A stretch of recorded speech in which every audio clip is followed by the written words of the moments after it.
those are conversations I had never had with my grandma or my dad at all. So the project was really an excuse to delve into that history, and I learned a lot more than I thought I would. You're listening to Easy Cook Bear, a food and culture show about how we cook, connect, and create.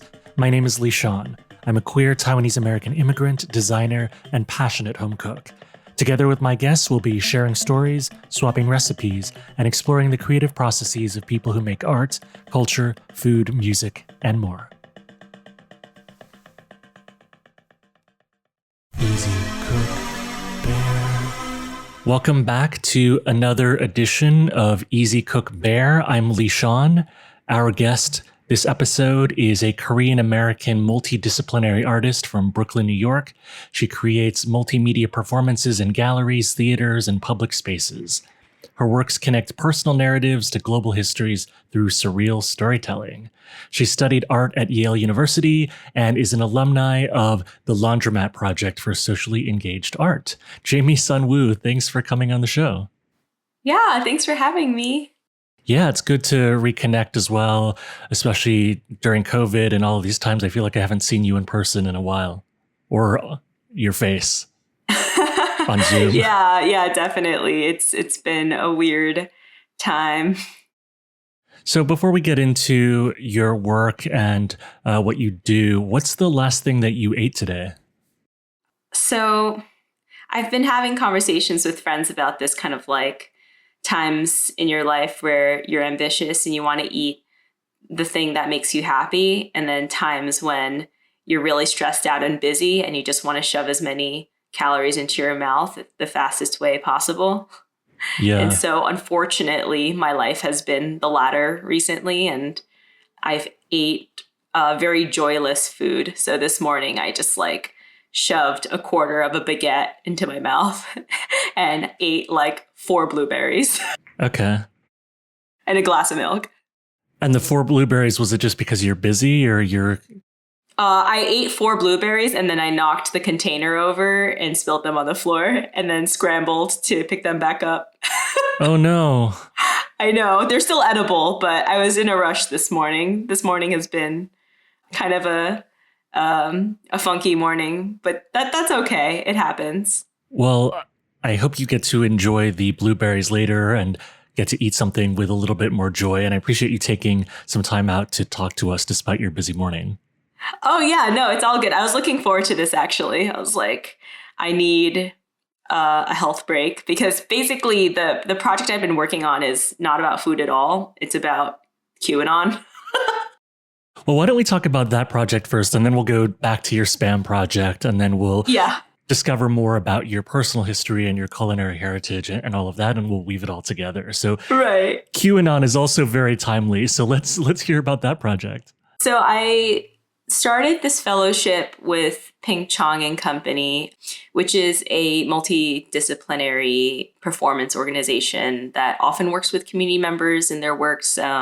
But, you know, Chong, who is the artistic director, has been part of the New York art scene since the 70s and has a really eclectic range of work. And so he's been revisiting this piece called Nocturne in 1200 Seconds, which he did for a festival in Hong Kong a long time ago. And basically for that, he had these like 2 performers voicing monologues through found text. And that found text was all related to kind of like war atrocities. Mm-hmm. So very, very dark. And I thought he gave us the opportunity to create a new work based on that format.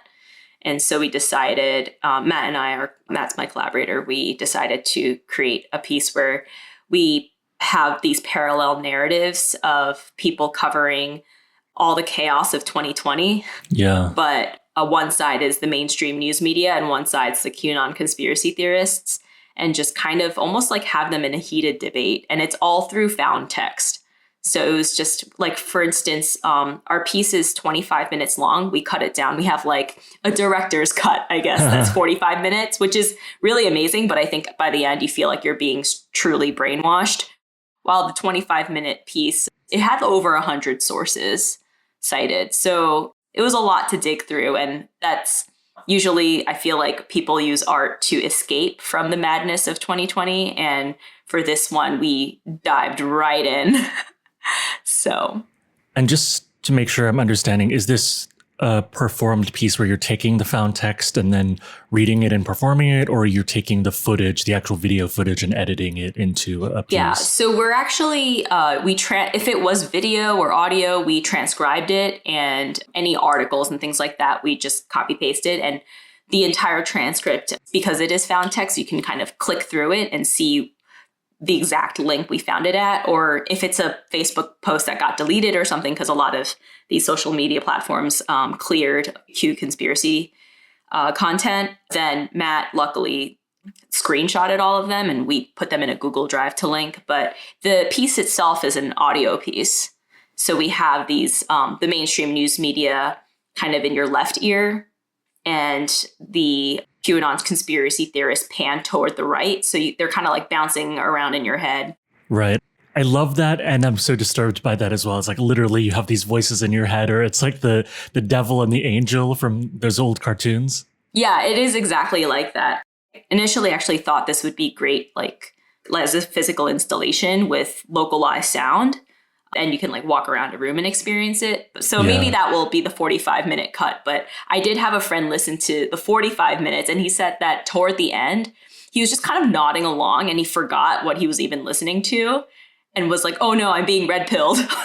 Totally. Yeah. I could see it being really mesmerizing too, especially if you had it kind of like at an ambient level and you just like took it all in. Oh, yeah, because Matt and I voice the mainstream news media, and then Matt voices all the Q conspiracy theorists. And so we use everything in a really neutral tone, as if we're just, reading from a textbook.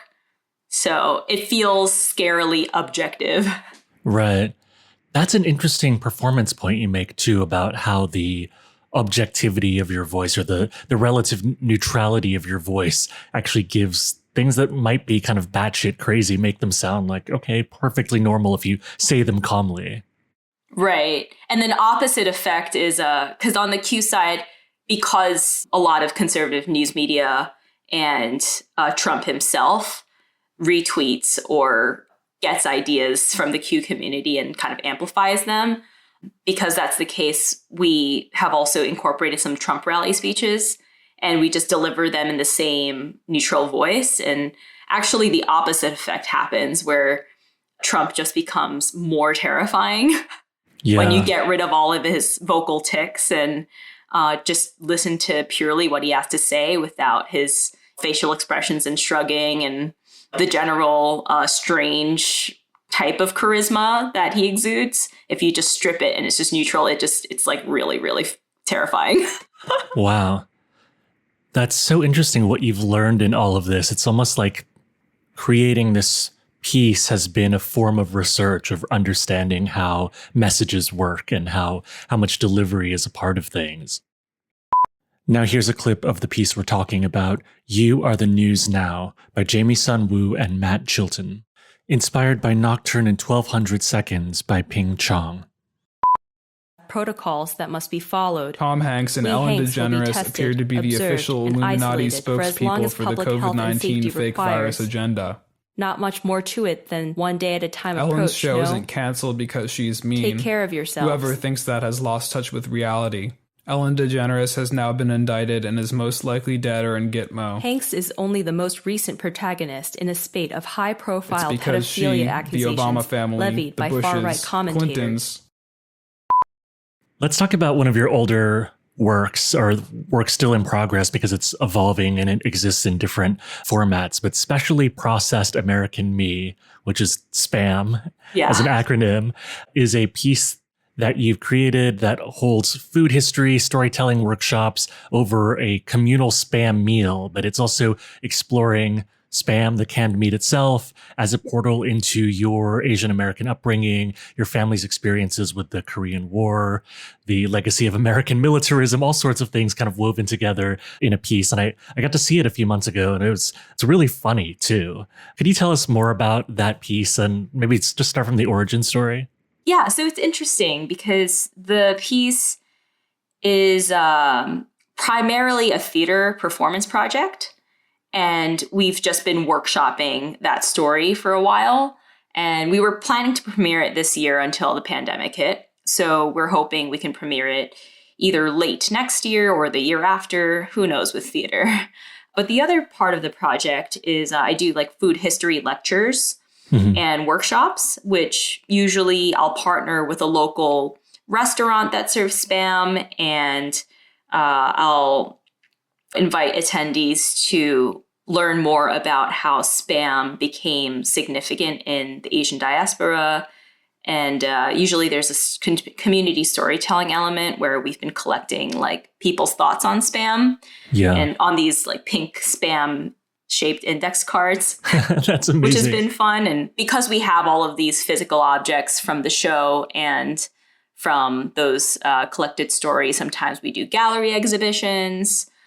It primarily revolves around the theater piece, but there's offshoots of lectures, workshops, and gallery exhibitions that are all kind of part of this umbrella project. Right. And it sounds like even though you're not able to premiere the performance part of it, because it's such a multimodal transmedia kind of piece, you're able to do other pieces of it or almost like mix and match different parts of it depending on different settings. Is that kind of how you've been coping with COVID and pushing this forward? Yeah, as far as where the project status is, I mean, most recently we did that virtual play reading, which was very different from, it was an evolution of the play reading you attended in person. And this feels like the most like solid final script before we actually stage it. And that went really well. That was with Queen's Council on the Arts in Flushing Town Hall, and it was completely virtual. And I had a great director, Kareem Washer, who kind of directed it Brady Bunch style. So, you know, even though on the Zoom screen, when we look left, it would be different from what the audience saw, he knew when directing and looking at the actual stream, like that it would all match up. So there's this illusion of actors looking at each other, or, you know, there's coordinated directing involved. So I thought it read really well and it was well received. And it gave me the opportunity to really like dig into the text, which as a multidisciplinary artist who started out in visual art, I'm very tempted to just go straight to the making, straight to like puppet building and set building and costume making, but and kind of seeing the text as like a skeleton to kind of jump off of. And because of COVID, I was forced to really just look at the script and nothing else. And it was really, I think it made the piece much stronger for that reason. Yeah, that's a really interesting insight about how COVID has affected your process. I was talking to another writer friend who's got a lot done over the pandemic just because he hasn't been able to go places and do things, right? And he usually writes for film. And so he's been working on screenplays, and that's, even though production hasn't been happening or it's been slowed down, like the actual writing part and the forced focus on writing has been productive. Yeah, I agree with that. I think, I don't know, right now I'm in Brooklyn and I haven't really left all that much except for a 2-week stint in Utah. That was more of a birthday treat for me. And I like self-quarantined when I came back for 2 weeks and all of that. But other than that, I've been here and I'm already thinking, you know what, like, I don't know if I am my most productive getting cabin fever in Brooklyn, New York in the winter when everything's going to be completely closed. So I am thinking perhaps I should move somewhere for a little bit with warmer weather where I can focus on writing.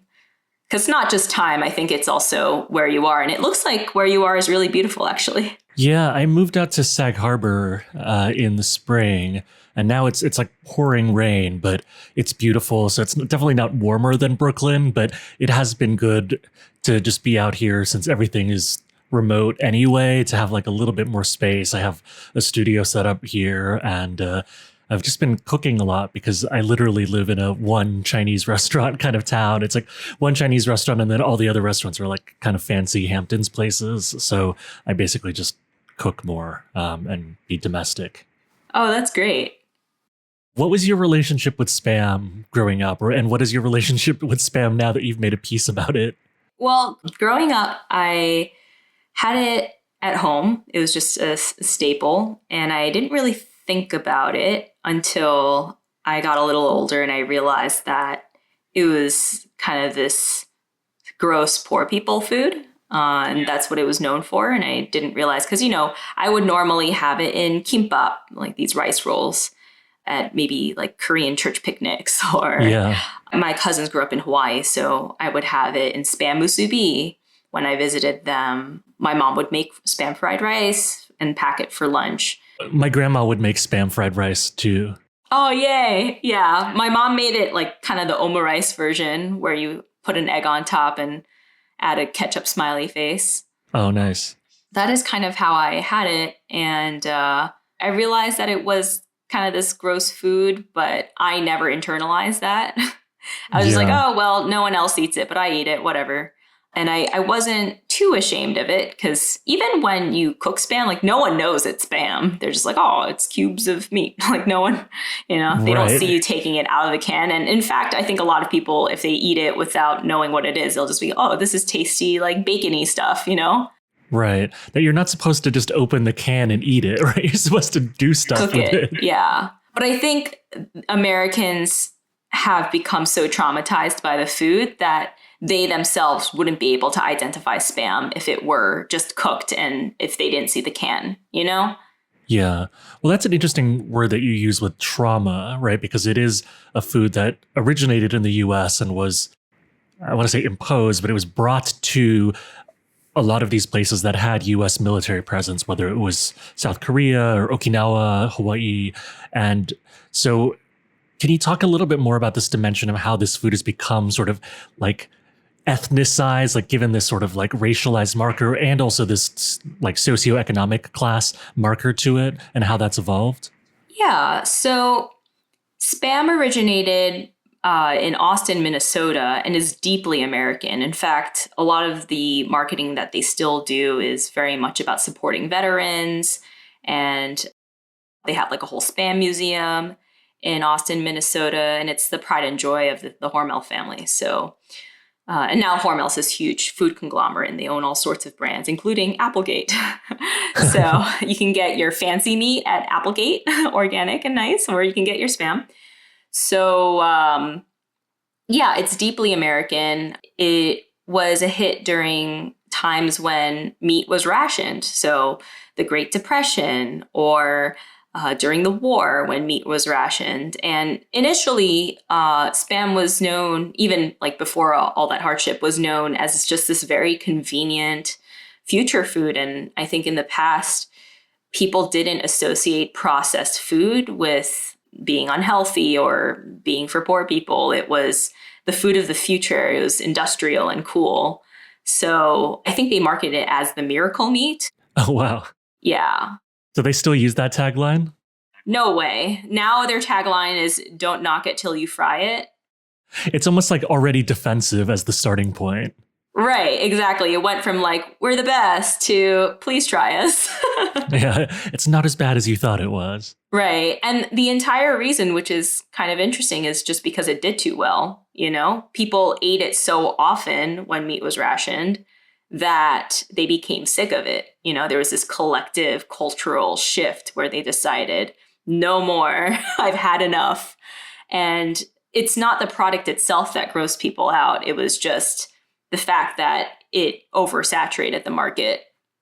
And also people did associate with times of need, right? Like the Great Depression, World War II. And during World War II, a lot of the soldiers who came back associated with battle. So they were like, well, I don't want to eat this, right? Totally. So, but then the way it came into Asia and other parts of the world that, has a strong U.S. military presence, it was just another American brand.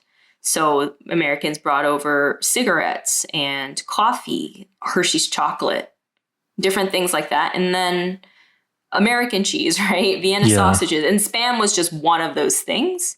It wasn't distinct from anything else. So people just thought, oh, this is like a luxury for us. It's a good quality American product and it tastes good. And especially because they were recovering from the effects of the war, meat was scarce and it was a joy to eat. And actually, technically, in a lot of these places, it was illegal to trade rations with locals. But it happened, and people who worked at the bases also kind of smuggled goods out and sold it in the black market and things. So yeah, I think it was just a coveted American product. And eventually, specifically in Korea, when the economy was built back up, CJ is a food conglomerate in Korea. They bought the license for Spam. So they actually have all these Spam products that are completely unrelated to the Hormel US market. And they're still loyal to the original formula, but they have all these offshoot products that you can only find in Korea. And definitely just seeing how they market it there and how people have these Spam gift sets you can get for the holidays and all of that kind of shows you how different the connotations are there. It's still known as this, it's a treat. Yeah. What are some of the Korean limited edition or Korea only versions of Spam? Well, they definitely have those gift sets, which are really nice. You usually have it for holidays. And they sell one Spam can that, those giant cans they can get for olive oil? Yeah. Yeah, it's kind of like that size container in metal, except it's just a huge thing of Spam. Wow, that's amazing. So I know they have that. I don't know about specific flavors, but I do know that it was probably a gimmicky product, but I think you could actually buy it limited edition. They made Spam ice cream. Oh, man. Which was intense, and I appreciate that. They also just have really cool merch. I don't know. They're doing well there. What I find interesting about Spam, too, is how it's worked its way into combinations with local ingredients, right? So we've already talked about the Spam musubi in Hawaii, which is Spam with rice and nori seaweed and like teriyaki sauce or soy sauce. And in Korea, this happens as well, where you've talked about Spam with fried rice and other things. Can you talk about that dynamic of how different cultures have basically taken their ingredients and then incorporated Spam in them and sometimes created new foods? Yeah, for sure. I think, it's kind of like when meat was scarce and this was the meat, it was just this salty good that can be remixed with whatever. So I think just the adaptability of the actual food is what led to all these offshoots. And it's also about need, right? I wouldn't say it's equivalent to someone who's trying to create fusion food with very consciously and being like, I'm just experimenting. I'm an artist. Right. It wasn't anything like that. But for instance, Spam musubi supposedly originated from Japanese incarceration. Yeah, when Japanese Americans were incarcerated, that's supposedly how Spam musubi was born in the camps. And with pudejjigae, which literally means army-based stew, that was in Korea. And the history behind that is any leftovers from the U.S. military mess halls, people would kind of take out and mix with Korean goods and basically re-sanitize and eat it. So that's why you got, mix of American cheese and Vienna sausages, Spam, beans sometimes, and then Korean ingredients like rice cake and chili paste and kimchi, all of that to create this stew. And just because it tastes good, people keep eating it. But the origins of that food is definitely from the war. And yeah, people eat what they need to eat to survive. And then when it tastes good, they'll keep eating it. So, right. Yeah. Well, I think what's interesting too about some of these dishes is that you can't really replace the Spam with some fancier meat. Like it needs to be Spam for like the texture and other things to be right. Like a Spam musubi, like I couldn't imagine using like a fancy real ham for that because the texture would be wrong. Or like maybe it's sort of like those videos where people make like the gourmet patissiere version of like an Oreo cookie or something, or of a Twix, right? It's like, I guess you could make like a really fancy pate kind of thing instead of Spam, but like it sort of defeats the purpose. I think can use Canadian bacon or something. Yeah. That's really interesting. So let's zoom out a little bit beyond Spam and look at your culinary heritage in general. How would you describe your culinary heritage in terms of the foods you grew up with, what you first learned how to cook? I was born and raised in Brooklyn, and my parents moved to America in the 70s. You know, my mom worked that whole time, and she still works. So the Korean food that we had at home was everything that was quick to make. And I think she has a good instinct for cooking. So even though it wasn't a huge menu of stuff, I still ate well. I didn't do the million types of banchan that a lot of Korean people do, just because I didn't have like my grandma living in my home or anything. Usually Right. Korean families who can pull that off, either the mom like doesn't work or is a magic mom who can work and do all of that magically, Right. or has you a need an grandma extra at home. fridge just to keep all of that stuff too. Yeah. Oh, the kimchi fridge is a thing. That's true. I've never had one, but we just let all the kimchi stink. Everything else in my fridge, it wasn't a biggie. But yeah, so I ate a lot of spicy Korean food, and, you know, she would mix in things like pasta, easy stuff that might be kind of like, here, eat this. We have no time. But for the most part, we stuck to Korean dishes. It actually took me a really long time to appreciate American breakfast foods, because Korean food, we don't like everything is breakfast food. Yeah. Leftovers is breakfast food. Or you don't have like a sugar rush for breakfast as your default. No, like, yeah. For instance, pancakes. I didn't understand pancakes till I went to college, to be honest. It took me a really long time to be like, why are you eating cakes for breakfast? And then, or like just eggs with nothing. I was like, oh, I want to put it on top of a bibimbap, you know? Yeah. But, you know, I was raised in Brooklyn, and I had friends who were like many immigrant families. So there were like Russian and Italian and Chinese. And so I kind of ate at my friends' homes too, you know. And then when I moved to Manhattan, when I was in middle school, then my palate really expanded to everything, because there was just so much food around that I could eat. Because when I lived in Brooklyn, I lived in Gravesend, which was like a really sleepy, and is still a very sleepy neighborhood. And then in Manhattan, I moved to Midtown, which was the complete opposite. So it was a kind of a culture shock, but I made it. And now I eat absolutely everything. I think, for instance, my favorite fruit is durian. I love durians. Wow. You're hardcore. I'm still warming up to stinky tofu. I want to like it, but if I'm going to be completely honest, like, I don't love it. I'll still eat it, but I don't love it. I feel like stinky tofu, being Taiwanese, I can say this.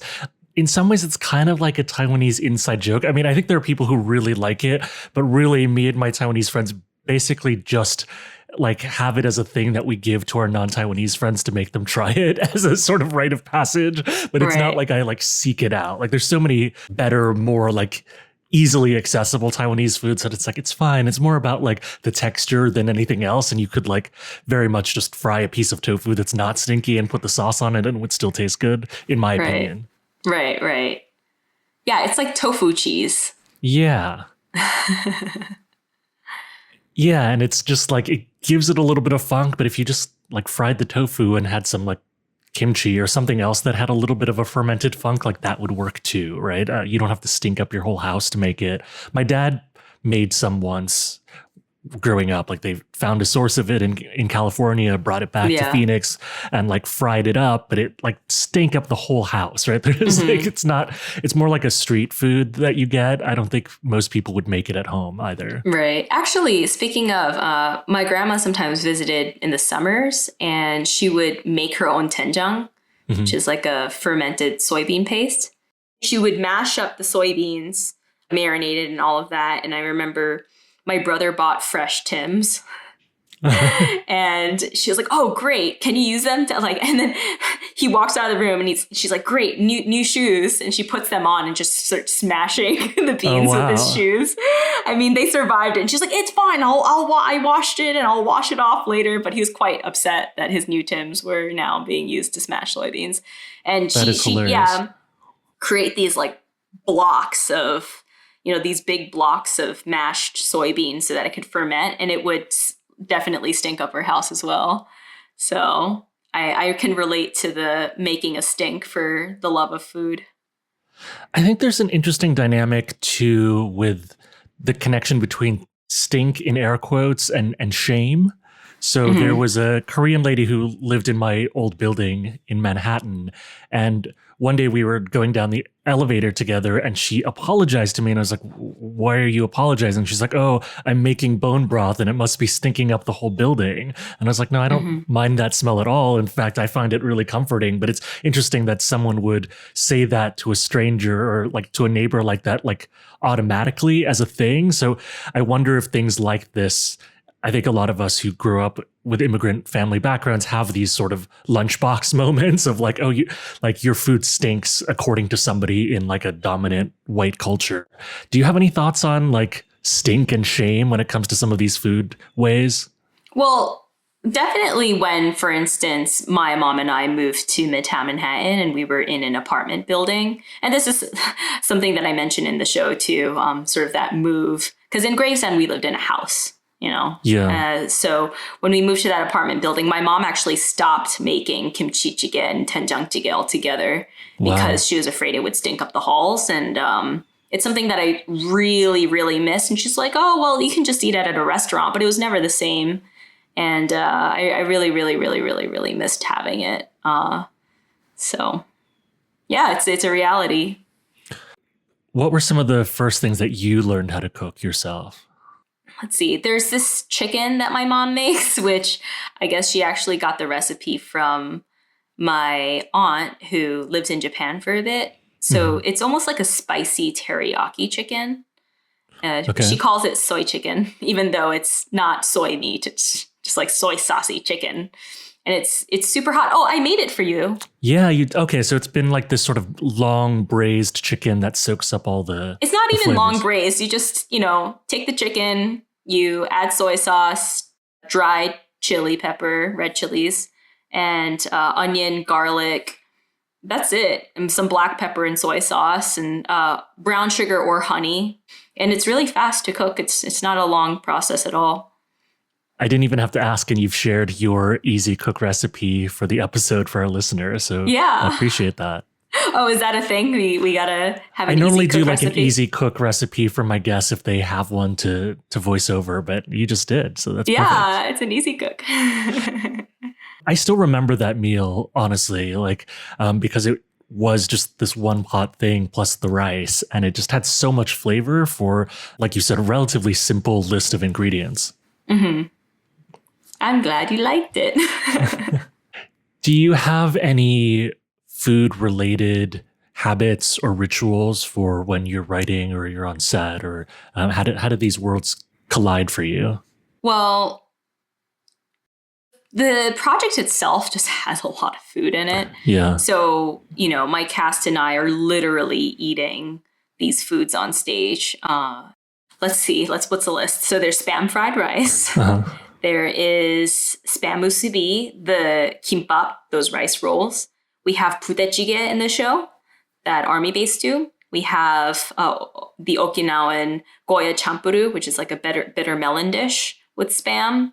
We've got the Spam kalaguen, which is a cold ceviche-like almost, at least the way it's marinated, dish from Guam. And then we have Spam silog, which is kind of like fried rice with Spam and egg, this breakfasty food almost, which is from the Philippines. So that's already 8 different Spam dishes in one show. I'm honestly not sure how we're going to keep that up. And do you cook all of these dishes for each performance, or is it more like a potluck thing? That is the plan. Okay. Yeah, it's intense. But, we'll probably have things to cheat a little bit. Maybe we'll fill the bottoms of the bowl so that it's not all food. Yeah. We can just top it off, stuff like that. But I haven't gotten that far. We were supposed to when we thought about the premiere, but now I have more time to think. I like how you make it a tasting for the audience too. I remember going to your reading and you were selling individually wrapped Spam musubi there. So we could actually taste what you all were talking about and performing about and singing about. Yeah. And normally, the way it's written right now, at the very end of the show, people pass out samples of Spam and you can take it or leave it. They'll just be on little toothpicks and people will walk around the audience. So there's that. I think, yeah, in the dream premiere in the future, we do want to have Spam concessions. So I'm glad that you like the musubi. We were thinking that might be a staple in our concessions. That's awesome. Have you received any reaction from Hormel about your piece? So they know about it. I haven't gotten direct correspondence. I know someone who works there for the company, but on the Applegate side, and they've been vouching for a meeting. But I think once the pandemic hit, they had some big conference that they were organizing that got canceled. Yeah. And so they've been kind of scrambling around after that. But, they're doing really well because Spam is a great quarantine food. Yeah. So in times of need, especially in the beginning where people were in lockdown and were freaking out and there was no pasta in the supermarket aisles and everyone was trying to get yeast, that moment in New York City where people were planning for like the apocalypse. Spam sales shot up by a lot. So they're doing well. I don't know what that conversation would look like just because I do think that the show and the events I make definitely for people who are nostalgic about Spam get even more nostalgic about Spam. Yeah. And the people who are just curious and ambiguous or maybe even hate the food will often want to give it one more try. So I think it's a net positive for the brand, but the story itself is, I don't hide any of the more uncomfortable parts of its history and more the difficult conversations that come with it. And in the latest iteration, Jay Hormel, who was the one who created Spam, and he was the CEO at the time, and his father was the one who founded the Hormel company. He plays a major role in the show now. He's a main character, and he's a caricature. Right. And it's not entirely flattering. Yeah, it's not pure homage. You're really looking at some of the realities of history. Right. Yeah. So I'm not sure how it would be perceived, but I would love to have a conversation with them. It hasn't happened yet. So on the show, we also like to turn the tables and have guests ask me anything they want. So if you have questions for me, we'll turn the tables. Is there a food that you eat that you have ambivalent feelings about? I think it would be MSG because it's in so much stuff like Asian food, but also like processed American foods as well. And my mom is really opposed to it. And she sort of bought into this health culture thing about like MSG is bad for you, even though the chemical that's identical to MSG is found naturally in lots of foods that we eat. Right. But there's that whole basically like racist fabricated narrative around MSG and the Chinese restaurant syndrome, which isn't really a thing, right? It's purely kind of a psychosomatic thing of like, oh, people eat at a Chinese takeout and then they feel bad for whatever reason. But like MSG just makes things taste better. And if you look at the labels of things like this chili oil that I like, it's got MSG in it and it makes it taste better. I think it's less ambivalence. I've sort of pushed past the ambivalence of like growing up with like parents who are like, oh no, like we don't add MSG to things. Like they don't have it in the kitchen. So like, let's just be real. It's in a lot of these sauces and things that we buy anyway. So like just because you have MSG powder doesn't make you any less of a cook. Have you tried to explain that to your parents?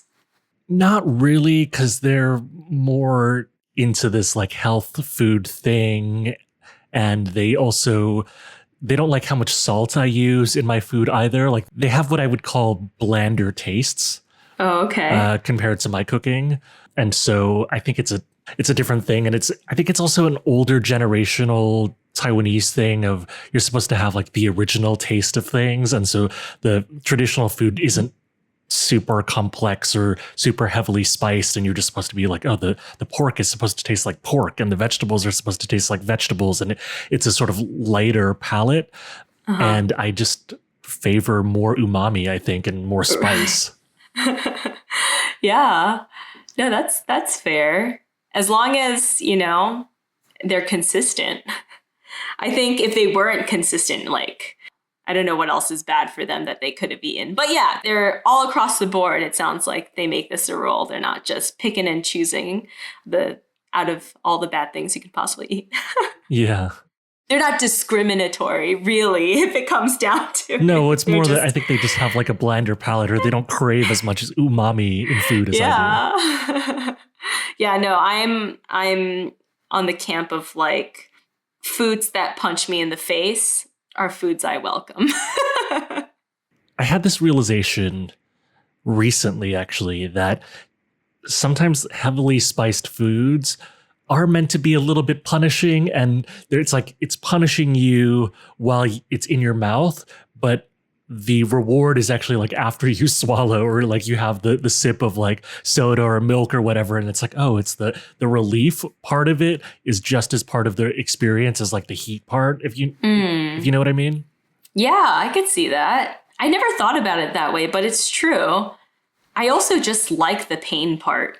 Like, I think it just clears your sinuses, keeps your blood flowing. And especially if you're sharing like a spicy, that's the best part. Like sharing a spicy meal with someone just feels really like refreshing. Yeah. Yeah. Last year, I went to Nashville for work. I was doing some facilitation at a corporate conference there. And after the conference, we went and had Nashville hot chicken, which is like probably one of the spiciest foods I've had in my life. And I only got the regular spicy. They don't even let you order the super spicy if you're like a first timer. And it really was like this sort of religious thing where it's sort of punishingly hot and you're just sitting there sweating it out. But it has this like long tail, I guess, of the food experience where you finished your Nashville hot chicken and you're just kind of sitting in your own sweat and the endorphin rush goes on for a while. And I thought that was an interesting concept for food where it's like, it's not just a meal or like a quick thing like your breakfast, right? But it's like a thing that demands attention. It's like it's made a whole evening out of it, even if you're not like eating it all evening, if that makes sense. Right. Yeah, for sure. I do want to say one more thing about the Spam Project. Yeah. Yeah, I did also want to mention that a big part of the Spam Project was an excuse to talk about the Korean War with my family. And because that's where it was introduced. And so from that experience, I learned about my relatives in North Korea. Wow. And those are conversations I had never had with my grandma or my dad at all. So the project was really an excuse to delve into that history. And I learned a lot more than I thought I would. So what was the opening point specifically? Just the fact that you made a play about it and that opened up the conversation with your family? Or was it the spam aspect of it and saying like, oh, what were your spam memories? Like, how did that happen? Yeah, I think, first of all, I've been thinking about spam for a long time before the play. Yeah. So I was always curious that it's a stigmatized food, but it's a deeply American food.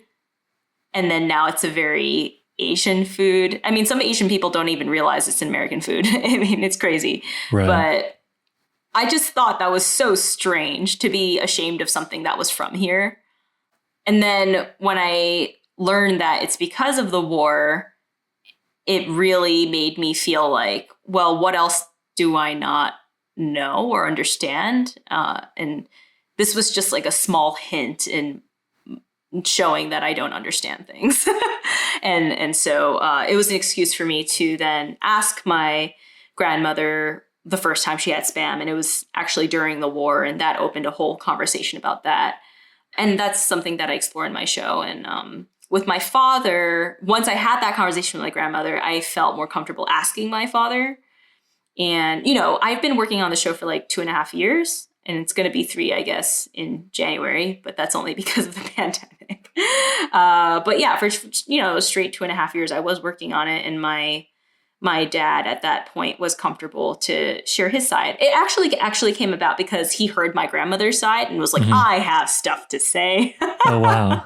You know, so my dad was born in Pyongyang and came down as a child with my grandmother. And I didn't know all the details of that at all. Like, for instance, my grandpa, so my dad's dad, actually got stuck in North Korea for a long time and had to be smuggled down. And I had no idea about that. I knew that we had origin in North Korea, but I didn't really fully understand the impact of them coming down and what that meant to them, because it's a difficult thing to talk about. And I think a lot of people just want to move on. My dad is a very nostalgic person and he clings to the past pretty hard. So whatever photos he did keep from the family when he moved around, he did show me, and those were really eye-opening too. And I think the other part of it, the reason why I wanted to know is because, my mom's taken some business trips in Korea, and every now and then we'll visit just for fun, really. But every time we go, we stay in a hotel. Like, my family actually doesn't know anyone we can stay with in Korea anymore. And that to me is really insane. And I think I only now realize it's because most of them are in North Korea. Wow. In some ways, South Korea is the first adopted country for your family, and then the U.S. is the second. Correct. Exactly. Like I learned that my grandpa didn't want to move to the U.S., even though all of his children did eventually, because he didn't want to move again. And he still felt like North Korea was his home, in Pyongyang. And he, in fact, went on a hike. My dad had this emotional story where they went hiking together just to see this mountain you can see in North Korea, on top of that hike. And he was just bawling, Wow. So there's still a lot of longing for a place you can't reach. Because, my great-grandparents got stuck there. They never came down, Wow. So my grandpa's parents are still there. Or I guess they've passed now, but yeah. Is there any way to contact the descendants of family members who remained in North Korea? Not currently. There used to be a way. They don't have that anymore. I mean, they have those really, really rare family reunifications, which probably won't be happening anytime soon. A lot of those folks are now dying out. For descendants, there was a family search, but now there's a complete ban of Americans trying to go in there. So the relations right now are not great. Wow. Well, thank you for sharing that painful part of your family's history. Are there any foods that are from North Korea that your family still eats as a way of connecting with that background? The thing is, a lot of Korean food is just from everywhere. If you go to a standard Korean restaurant. So, but one dish in particular is mulnaengmyeon, which they'll have at many, many Korean restaurants in K-Town or whatever. But it's a cold noodle dish. You use buckwheat noodles. Okay. Is that the one in broth or the one with the chili sauce? So it's in this cold broth with shaved ice in it. I've had that. Yeah, that's so good. Yeah, it's a little vinegary, has a little bit of mustard in it. And then you have boiled egg in and maybe a couple slivers of beef and maybe some cucumbers. And you can make it spicy, but some people just leave it kind of vinegary, mustardy. So mulnaengmyeon is, a food from Pyongyang. Well, thanks for that recommendation as well. Do you have any final thoughts that you want to share with our audience before we head out, and also tell people where they can find you and your work? It's a really, really, really, really, really weird year. And I know everyone is at home. I mean, for instance, I've been listening to, the Spotify roundups. Yeah. So it turns out I had been listening to 28,300 something minutes of podcasts this year. Wow. So over 28K podcasts. And so I appreciate that whoever's listening is also on the podcast train with me. I think they've been especially necessary while living in a more isolated world. And I appreciate that people are, cooking at home more and figuring things out. So I'm happy this podcast is part of that whole process. And hopefully we will have a more normal experience as time goes on. Thanks. Yeah, let's hope. Jaime, where can folks find you online? So you can find my work at jaimesunwoo.com. My name is spelled a little funny, so it's Jaime, like the Spanish way you say Jaime. It's jaimesunwoo.com. And my spam project is speciallyprocessed.com. Wonderful. Yeah, and you can follow those two handles, Specially Processed or Jaime Sunwoo on Instagram and Facebook. Great. And we're at Easy Cook Bear everywhere. So, Jaime, thanks so much for coming on the show. And it was great to reconnect as well. Yeah, thank you. Yeah. Take care. Okay, bye. Bye. Easy Cook